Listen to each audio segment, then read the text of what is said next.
Magandang araw! Ako nga pala si Kuya Jansen. At ito naman ang aking kaibigan na si Leo. At ako naman si Ate Cristal. Kasama ko ngayon ng aking kaibigan na si Otis. At nandito kami ngayon sa National Library of the Philippines bilang interns na nagmula sa Polytechnic University of the Philippines. At kami ngayon ay naka-assign sa Reference Division, Children's Section. Speaking of Children's Section, magpapaalam muna ang ating kaibigan. Kamusta ang inyong experience sa Children's Section?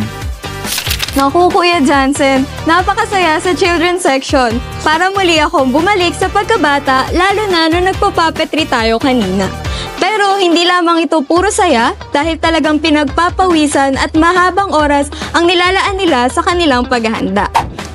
Ano-ano ang inyong mga natutuhan or takeaways sa pag-training sa Children's Section? Ang dami kong natutunan dito sa Children's Section, Ate Cristal.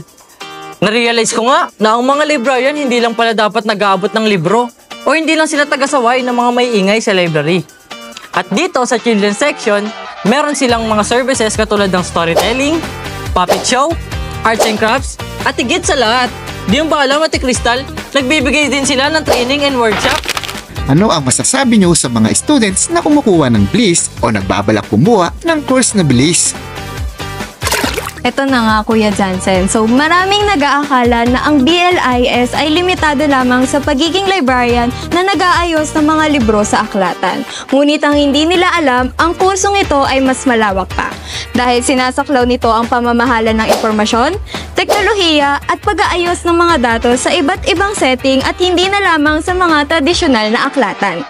Kaya't kung ikaw ay interesado sa impormasyon, teknolohiya at pagtulong sa mga tao na mahanap ang resources na kailangan nila, Ang BLIS ang kursong para sa iyo. At dito na nagtatapos ang aming tanungan session. Muli, ako nga pala si Kuya Jansen. At ako naman si Ate Cristal. Huwag nating kakalimutan na palaging magdadasal at magbabasa ng libro. Dahil dito sa National Library of the Philippines, Mag-e-enjoy ka dito! Hanggang dito na lamang. Paalam!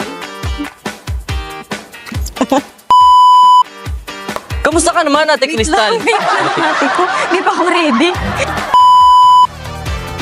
At higit pa doon, ito ay libre lang. Tapos, Napatigil ako sa tanong. Kaya't kung ikaw ay interesado sa teknolohiya, huwag ka nang tumurong ganun sa BLIS natin. Sama-sama